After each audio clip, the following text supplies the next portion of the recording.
ഹൈക്കോടതിയിലെ ഗസറ്റഡ് ജീവനക്കാർക്ക് compensatory leave നിഷേധിച്ചത് നിയമവിരുദ്ധമെന്ന് സിംഗിൾ ബെഞ്ച്.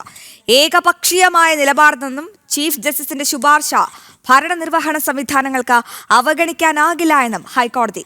വിഷയത്തിൽ പുനഃപരിശോധന നടത്തി 3 മാസത്തിനുള്ളിൽ ഉത്തരവിടാനും സർക്കാരിന് നിർദ്ദേശം.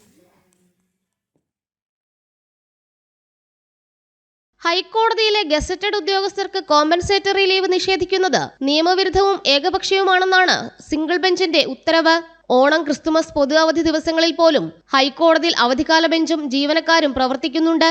കൂടാതെ ഹൈക്കോടതിയുടെ ആഭ്യന്തര കാര്യങ്ങളിൽ ചീഫ് ജസ്റ്റിസിന്റെ ശുപാർശയ്ക്കാണ് പരിഗണന. ചീഫ് ജസ്റ്റിസിന്റെ ഈ ശുപാർശ നിരാകരിച്ച സർക്കാർ നടപടി ശരിയല്ലെന്നും ഹൈക്കോടതി അഭിപ്രായപ്പെട്ടു.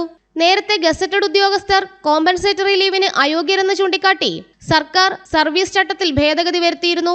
ഭേദഗതിയിൽ ഹൈക്കോടതിയിലെ ഗസറ്റഡ് ഉദ്യോഗസ്ഥർക്ക് ഇളവ് അനുവദിക്കണമെന്ന ചീഫ് ജസ്റ്റിസിന്റെ ശുപാർശയടക്കം സർക്കാരിലേക്ക് അയച്ചെങ്കിലും ഫലമുണ്ടായില്ല. ചീഫ് ജസ്റ്റിസിന്റെ ശുപാർശയടങ്ങിയ അപേക്ഷ സർക്കാർ നിരസിച്ചതോടെയാണ് ഹൈക്കോടതി ഗസറ്റഡ് ഉദ്യോഗസ്ഥ യൂണിയൻ ഹർജി നൽകിയത്. സർക്കാർ നടപടി റദ്ദാക്കിയ ഹൈക്കോടതി വിഷയത്തിൽ പുനഃപരിശോധന നടത്തി 3 മാസത്തിനുള്ളിൽ തീരുമാനമെടുക്കാനും സർക്കാരിനോട് നിർദ്ദേശിച്ചു.